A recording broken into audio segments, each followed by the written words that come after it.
আসসালামু আলাইকুম রহমতুল্লাহি ওবরকাতুহু। সম্মানিত দর্শক, বাজারে রীতিমতো আগুন লেগেছে। প্রতিটা মানুষ ভোক্তা পর্যায়ে যার যেটা প্রয়োজন কেনার জন্য যাচ্ছেন। প্রায় সব কিছুতেই দ্রব্যমূল্য এমন একটা পর্যায়ে চলে গেছে, যেটি মানুষের সহ্যের যে সীমা, সেই সীমা অতিক্রম করছে। চাল, ডাল, আটা, ময়দা, চিনি, লবণ ইত্যাদি যে সকল নিত্য প্রয়োজনীয় দ্রব্য সামগ্রী রয়েছে, সবগুলোর দাম হু হু করে বাড়ছে। ভোজ্য তেলের দাম মারাত্মকভাবে বেড়ে গেছে। চুলায় যে আপনি গ্যাস রান্না করবেন, সেই গ্যাসের মূল্য বৃদ্ধি হয়ে গেছে। 12 কেজির যে সিলিন্ডার 390 টাকা থেকে 400 টাকা বৃদ্ধি পেয়েছে। আর আপনারা জানেন যে সারা বাংলাদেশের বেশিরভাগ এলাকাতে সরকার নির্ধারিত যে মূল্য, সেই মূল্যতে কোথাও গ্যাস বিক্রি হয় না। কোনো ক্ষেত্রে সরকারের মূল্য যদি 2000 টাকা হয়, কোথাও 300 টাকা বেশি নেয়, কোথাও 500 টাকা বেশি নেয়। আবার যখন ক্রাইসিস হয়, তখন 1000 টাকা বেশি দিয়েও পাওয়া যায় না। এর আগে যখন গ্যাস সংকট হলো, এলপিজি গ্যাসের সংকট হলো, তখন 12 কেজির এক একটা সিলিন্ডার 3000 টাকা অ্যাডভান্স পেমেন্ট করেও মানুষ 6 দিন 7 দিন পর এই গ্যাস সিলিন্ডার পেয়েছে। সেই যে সেই ক্রাইসিসটা কিন্তু এখনও নিষ্পত্তি হয়নি। আর ওই সময়টাতে মানুষের যে ভয় ঢুকে গেছে, যারা ভোক্তা তাদের মধ্যে ভয় ঢুকে গেছে, আর যারা এই সিন্ডিকেট নিয়ে ব্যবসা করেছে তাদের মধ্যে যে লালসা, সেই লালসা আগামীতে যদি এই ধরনের কোনো একটা সংকট আবার দেখা দেয়, তাহলে গতবার যেটার দাম হয়েছিল 3000 টাকা 12 কেজি সিলিন্ডার, এবার সেটা হয়তো 5000 টাকা হয়ে যাবে। বড় বড় সচিব, সামরিক কর্মকর্তা, মন্ত্রী থেকে শুরু করে এমপি, ডাজ নট ম্যাটার, গ্যাসের দোকানে ভিক্ষুকের মতো তারা ঘোরাফেরা করেছে এই একটা সিলিন্ডারের জন্য। তো আমাদের দেশে যে সকল পণ্য রয়েছে, ভোগ্য পণ্য রয়েছে, গুঁড়ো দুধ থেকে ভালো দুধ, তারপরে তরল দুধ থেকে শুরু করে মশলা, মানে আমাদের যে ভ্যারাইটি, খাবারের যে ভ্যারাইটি, সেখানে অহরহ দাম বেড়ে যাচ্ছে। আবার একটু পরে সেই দাম এমনভাবে কমে যাচ্ছে, বিশেষ করে কৃষি পণ্য, যেগুলো তদারক করার মতো কোনো অবস্থা নেই। আলু, পেঁয়াজ, তরমুজ, এরপরে অন্য যে সকল সিজনাল ফ্রুটস রয়েছে, যেমন আম। তো যখন এই পণ্যগুলোর ক্রাইসিস হয়, দেখা গেল যে মানুষ তখন একটা পেঁয়াজ কেনার জন্য, চাইনিজ একটা পেঁয়াজ কেনার জন্য ঘুরতে থাকে। আবার যখন এগুলো মাগনা হয়ে যায়, তখন কৃষকরা মনের দুঃখে ক্ষোভে এগুলো সব নদীতে ফেলে দেয়। এখন এই যে আমরা রাজনীতি করি, আমাদের গাড়ি লাগবে, বাড়ি লাগবে, পদ লাগবে, পদবি লাগবে, মন্ত্রী হতে হবে, এমপি হতে হবে, আমাদের জুলাই সনদ লাগবে, আমাদের আওয়ামী লীগকে নিষিদ্ধ করতে হবে, আমাদেরকে সংসদে যেতে হবে, সংসদ থেকে বের হতে হবে, ইত্যাদি ইত্যাদি নানা রকম ঘটনা। যা কিছু আমরা করছি, মনে হচ্ছে যে এগুলোই আমাদের জীবন এবং এগুলো দিয়েই জনগণ বেঁচে থাকবে।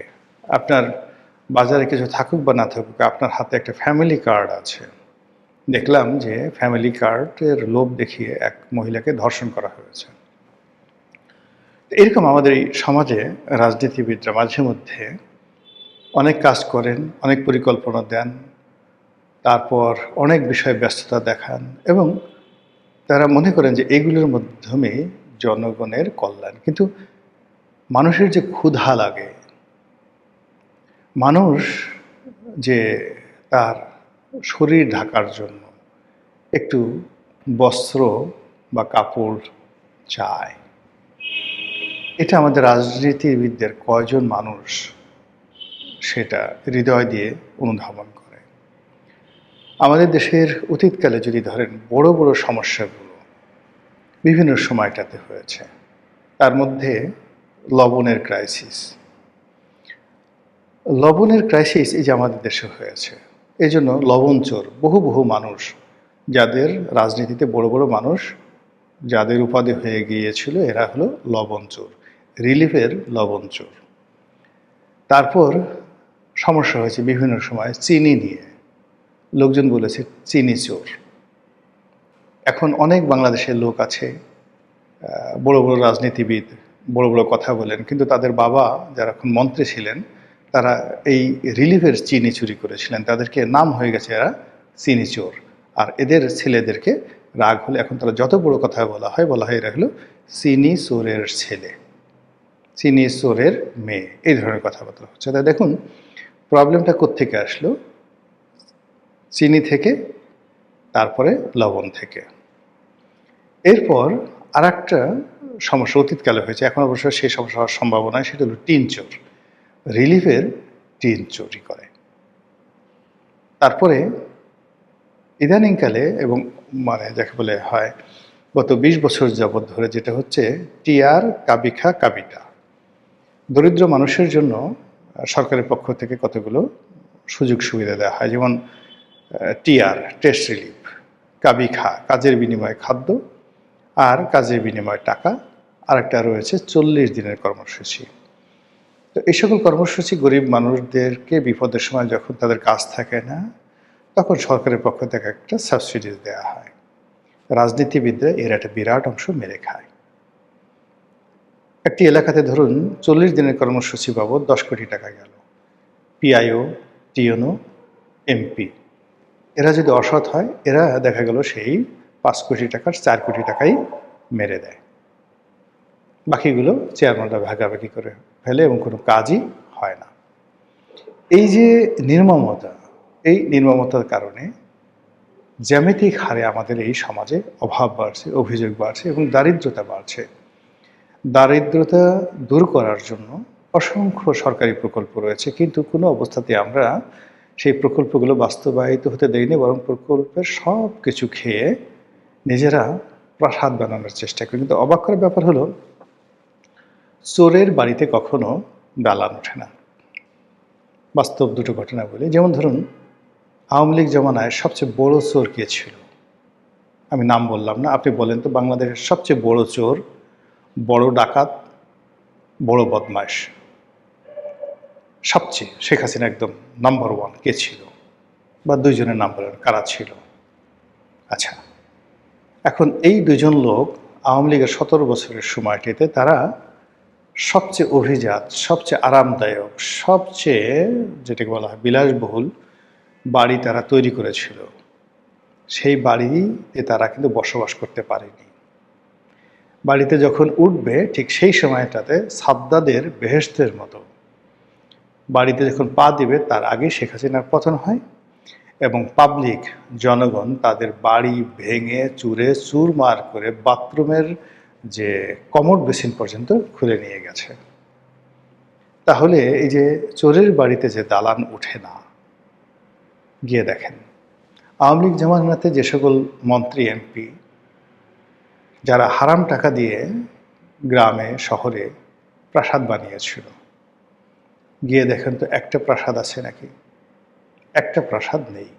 কিন্তু তারপরেও দুর্নীতিবাজরা কিন্তু আবার এখন নতুন সরকারের দুর্নীতিবাজরা তারা প্রাসাদ বানানোর চেষ্টা করছে। যেটা বলছিলাম বাজারে আগুন, সেই আগুন সর্বত্র ছড়িয়ে পড়েছে, মানুষের আয় বাড়েনি, যে যার অবস্থানে আছে তা সেখানে কারো বেতন বাড়েনি। একটা সিঙ্গেল লোক গত ২ বছরে তার বেতন বেড়েছে, ভাতা বেড়েছে, বড় কোনো সফলতা দেখিয়েছে, নতুন একটা শিল্প প্রতিষ্ঠান তৈরি করেছে, গত ২ বছরে একটা সিঙ্গেল উদাহরণ নেই। আর যদি আপনি বিপরীত তথ্য নেন, হাজার হাজার দোকান, শত শত নয় হাজার হাজার শিল্প কলকারখানা বন্ধ হয়ে গেছে, লক্ষ লক্ষ মানুষ একেবারে কর্পোরেট লেভেলে চাকরি হারিয়েছে ২০ লাখ মানুষ। আর এদিক ওদিক মিলিয়ে ৫০ লাখ মানুষ গত ২ বছরে চাকরি হারিয়েছে। অন্তত এই ৫০ লাখ মানুষ যারা চাকরি হারিয়েছে এর বাইরে প্রায় ১ কোটি লোক বাস্তুচ্যুত হয়েছে গত ২ বছরে। শহরে ছিল, সব কিছু হারিয়ে গ্রামে চলে গেছে, আর জীবনে কিছু করবে না, গ্রামে চলে গেছে। আবার গ্রামের সব কিছু হারিয়ে শহরে এসে ছিন্নমূল হয়ে গেছে, এরকম লোকের সংখ্যা 1 কোটি। এখন এই 1 কোটি মানুষের কাছে আপনি গিয়ে যদি বলেন যে ইলিশ মাছ কেমন, শেখ হাসিনা যখন পতন হলো তখন নর্মাল 1 কেজি ওজনের ইলিশ মাছের দাম ছিল 1200 টাকা কেজি। অর্থাৎ 2024 সনের জুন জুলাই মাসে ইলিশ মাছের দাম ছিল 1 কেজি, 1.25 কেজি ওজনের ইলিশ মাছ ছিল 1200 টাকা কেজি। 1.5 কেজি ওজনের ইলিশ মাছের দাম ছিল